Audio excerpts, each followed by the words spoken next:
All right, we're live. Well, hello everyone. Thank you everyone who's here with me tonight. Thank you for everyone who's watching at home. We're here right in our campaign headquarters in Lewiston, Maine, and tonight is election night.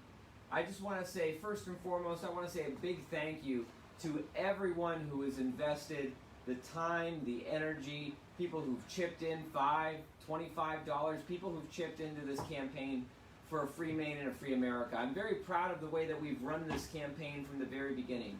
You know, I remember when we were the first campaign in this race, and I remember when both of my primary opponents got in, and I called each of them and I personally welcomed them, and I said, you know, I look forward to an opportunity to have a campaign and a race on the issues, so that we could talk about the issues, we could find more and have a better discussion for how we fix the problems facing our state and our nation. Because right now it's very clear more than ever that we are facing some very, very big challenges, both as a state and as a nation. Our economy is not in the place where we would like it to be. Our healthcare system is incredibly broken, and frankly, the Republican Party has been really devoid of ideas in how we actually fix our healthcare system. That's why I sat down with doctors here in the state of Maine, and we put our heads together, and we came up with a way that we could use freedom to fix our healthcare system. Fire the bureaucrats and put doctors and patients in charge. You know, we're seeing right now in our country, as we have beaten back and defeated Michael Bloomberg and his gun grabs so many times here in the state of Maine, we're seeing now him change strategies and go to Washington, D.C. and try to push his red flag gun confiscation orders and so many of these gun control schemes on us through Washington, D.C. And I have to say, an issue that has been very, very near and dear to my heart for a very long time. An issue that, frankly, I remember when I was younger, I was very wrong on. And I came to really appreciate how wrong I was and how wrong certain past presidents were on this issue. And these are the wars that our country has been in for decades and decades now, as our soldiers continue to be sent off to fight and die in faraway countries in Iraq and Afghanistan and Syria and on and on and on. I think I got into this race because I thought that we needed to have a serious conversation. I thought that we needed to have a serious conversation on how we rebuild our economy, how we fix healthcare, how we defend our freedoms and liberties, and how we stand up for our soldiers who've been treated very poorly for a very long time. Instead, a lot of this race descended into mudslinging and, well, a lot of mudslinging and not a lot of ideas. And I think that that's a shame.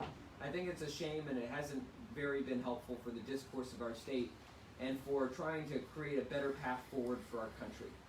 But I'm proud of the campaign that we've run, and looking at the polling numbers coming in, I'll tell you what, it doesn't look like we're going to triumph this evening. And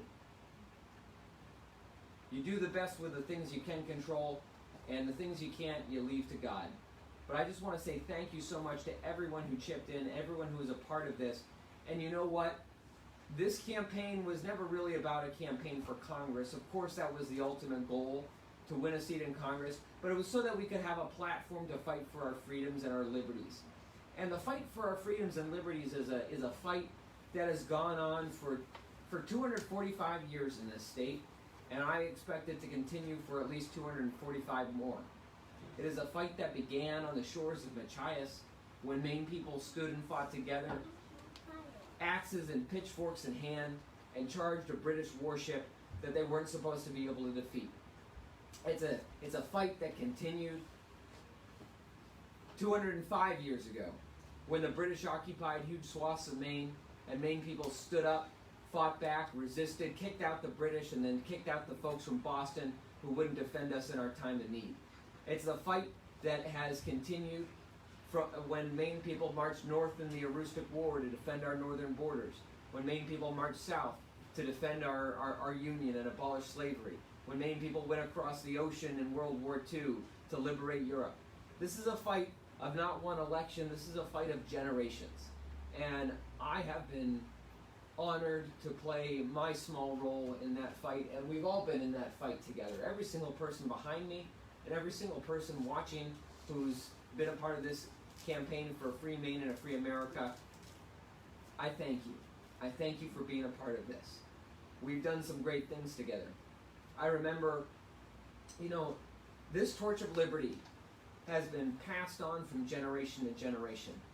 I think about that torch of liberty. I like to think that it was lit in the fires of Lexington and Concord, and that figures like Thomas Jefferson gave it shape and gave it voice, laying out for our country a clear vision for what this country is supposed to be about: life, liberty, and the pursuit of happiness. And it's been the responsibility of every generation to take that torch and carry it forward. I think of great torch bearers across the generations. I think of figures like Barry Goldwater and Ronald Reagan.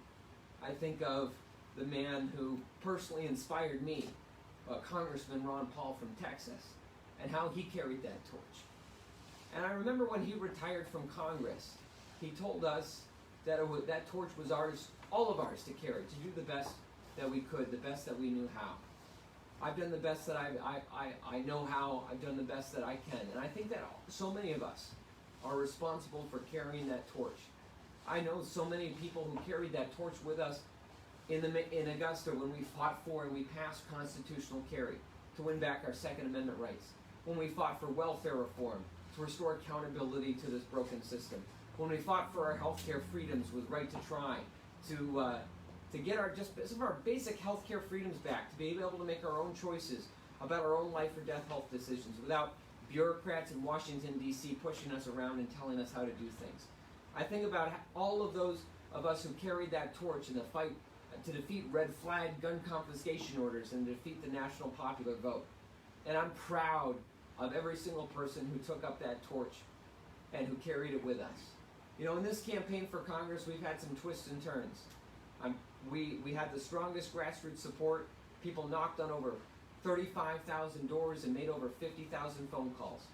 People chipped in. We've had, I think, more grassroots donors across the state of Maine, I think, than any other campaign in this race. But ultimately, sometimes the swamp wins. Sometimes the empire strikes back. And I think that we saw in this race, we saw a huge dark money super PAC with ties to the D.C. swamp, ties to warmongers like John Bolton, who were really afraid of what this campaign represented. And they put in $500,000 in negative attack ads to basically lie about us, to lie about our campaign, lie about what we stood for, lie about what we were fighting for. But you know what? The fight continues. It continues in each and every one of us. It continues in those of us who believe in a free Maine and a free America. And if you believe in a free Maine and a free America, I ask you to continue the fight. So, I want to say this. It looks like Dale Crafts will likely be the person who wins this nomination for Congress. Dale Crafts and I have some very different views, especially when it comes to foreign policy, especially when it comes to the never-ending wars that our country has been plunged into for decades and decades. And that truly is one of the issues that is the closest to my heart. We don't have to agree on everything. We don't have to agree on all the broad brushstrokes. But if Dale Crafts will commit to supporting and voting to end the war in Afghanistan after all these years,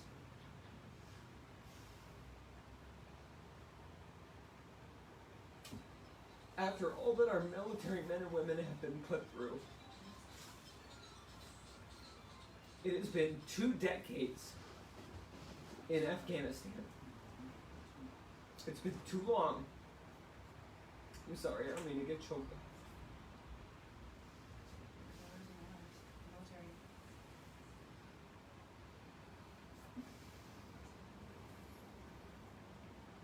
I talk to our veterans.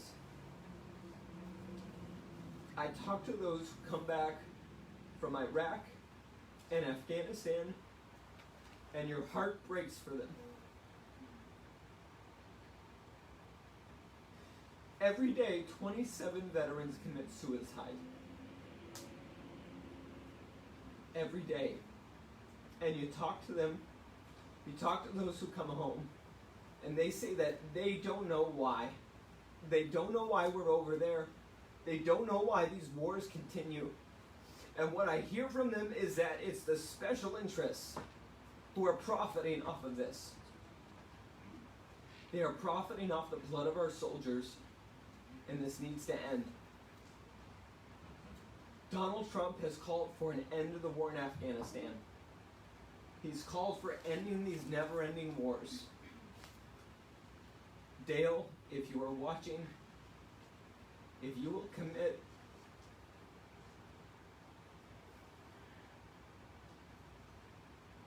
I'm sorry, I get very choked up about this.